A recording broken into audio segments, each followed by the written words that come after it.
It's all in the head. Yeah, it's all in the head. Do the corkscrew. Do the corkscrew.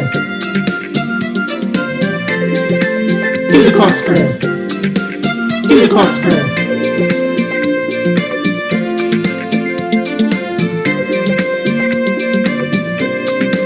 Do the corkscrew.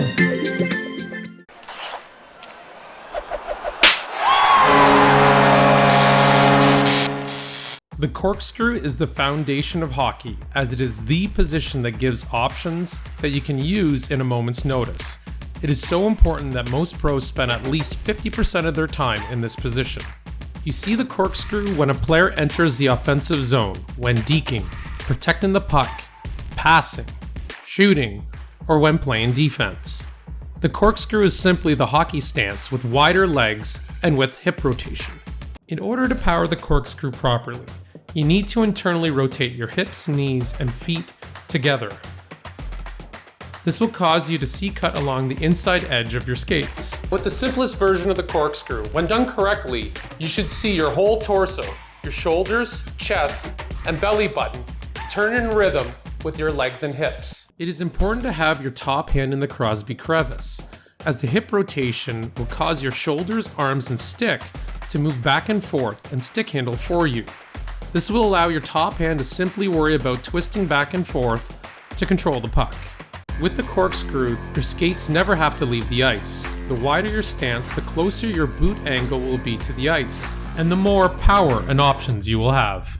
The corkscrew is also the link to layering other key skating elements, like the mohawk, cross under, stutter step, shuffle, C-cut, toe drag, heel break, ankle roll, tight turn, punch turn, and backward skating. Not surprisingly, the foundation of backward skating is the backwards corkscrew, where instead of internally rotating your hip, you need to externally rotate while pushing your legs forward. But before you're ready to master the corkscrew, you must first learn the proper hockey stance, grip, and Crosby crevice. If you haven't mastered those yet, please revisit these lessons before progressing to the drills for the corkscrew. Once ready, we need you to get in the hockey stance, with hands in the Crosby crevice, wide legs, at least 1.5 shoulder widths apart, and weights on your inside edges. In order to mimic the aggressive heel pressure you need on the ice, we need you to take little steps and land on your heel, and then internally twist your hip, knee, and foot inwards as you rock from your heel to your toe.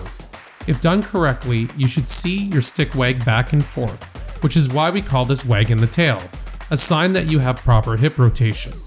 At home, do this every day for at least 30 reps for the next few weeks. Try doing it with your legs at different distances apart, and try it while moving around a little bit. Then add a puck or ball and feel how easy it is to stick handle, as your hip rotation will be moving your arms for you.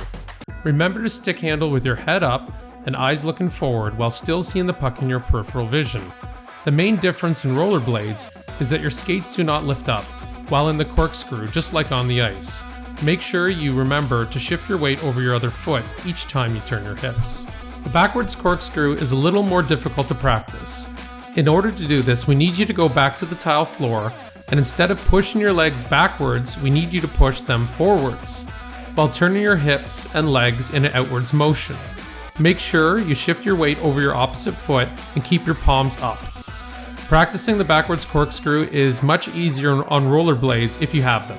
For the next few weeks, practice the corkscrew movement with and without a puck or ball for 5 to 10 minutes every day. The corkscrew is the foundational move in hockey. We need everyone to perfect this in the coming weeks.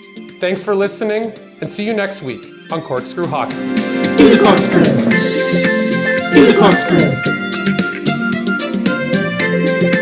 Do the corkscrew. Do the corkscrew.